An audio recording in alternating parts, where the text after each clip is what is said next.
Lanet olasıca ay. Civan'la kendine bir kenara bırakıp bu hayat kurmayacak mısın artık ya? Bırak da o sözümü tut. Ben kendime bir söz verdim. Tutayım. Bebek benden çıkarsa DNA Buluşalım bulacağız beraber. testini o zaman ne olacak? Bir kurtulma.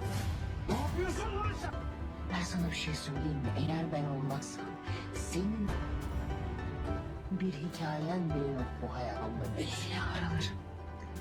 Öksüz, yetim, zaman. Seni paralarım Nur.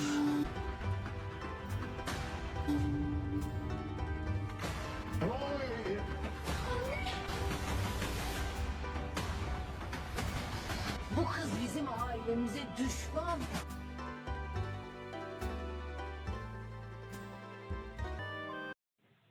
توقعات الحلقة 22 إعلان 2 من مسلسل ليلى.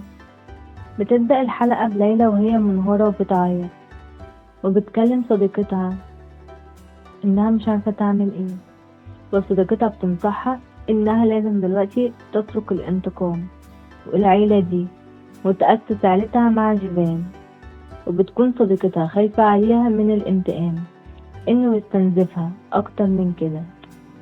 وبيتكلم والد جيفان الحقيقي مع نور وبيقول لها إنه خايف إنه طوفان يعرف إن ابنها اللي هي حامل فيه مش ابنه لو عمل تحليل DNA. وبتقوله نور بغضب إن ساعتها هيتصرفوا سوا في الموضوع ده.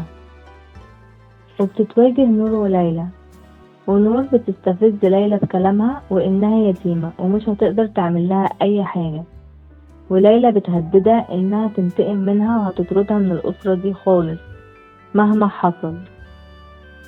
وأثناء كلامهم نور بتقع من السلم وبيسمع الصوت جيفان وطوفان وبيبقوا خارج المنزل وبيدخلوا بسرعة على الصوت وبيشوفوا نور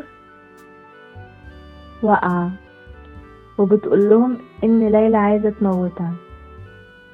وبيبص جيفان لليلى بصدمة وبيبقى واضح إن ليلى مظلومة وإن نور هي اللي عملت كده علشان تفرق بينها وبين جيفان. وبتنزل بسرعة ابنة نور بتنادي باسمها وبيبقى الكل متهم ليلى في سقوط نور. وبكده بنكون وصلنا لنهاية حلقتنا، وبحب أشكر كل اللي بيتابعنا. واكتبولنا بتتابعونا منين في التعليقات تحت، أو تنسوش تدعمونا بالاشتراك في القناة وتفعيل زر الجرس عشان يوصلكوا كل جديد.